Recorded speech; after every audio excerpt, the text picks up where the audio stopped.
There are numerous reasons why you should auto-regulate your training. For one, strength is going to differ from day to day. Maybe one night your sleep wasn't as good, and maybe your nutrition was off. Maybe you experienced more stress. Your body doesn't know the difference between stress, and if you already have a ton of stress from mental health issues, work, etc., any additional stress, like training for example, can be too much. Maybe you're also in the second half of your menstrual cycle when more progesterone is created.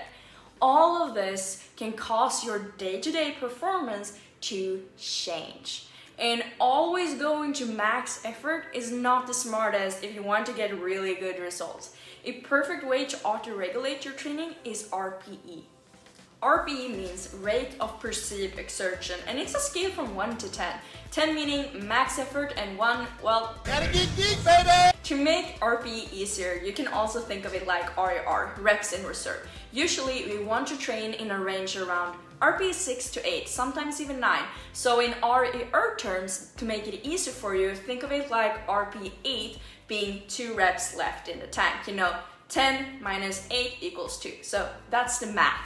Now, this means that if you have a set of 2 in squats at RPE 8, for example, you should finish your last rep on those 2 reps with still feeling like you had 2 reps in reserve. So feeling that you could do more reps or even more load. Now, if you feel like you are going to pass out and die from the weight, that's an RPE 10 or more like 11 and you went way too heavy. Now, let's say you feel like you can dance around under the bar. Well, that's too easy and probably around a RPE 1 to 5.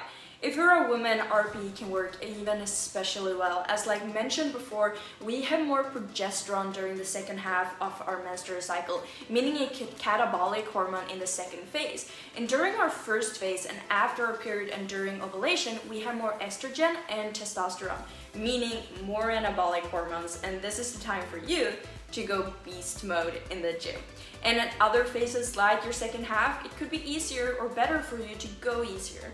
It all comes down to getting what's there on the day and actually accepting that. So do your best each session.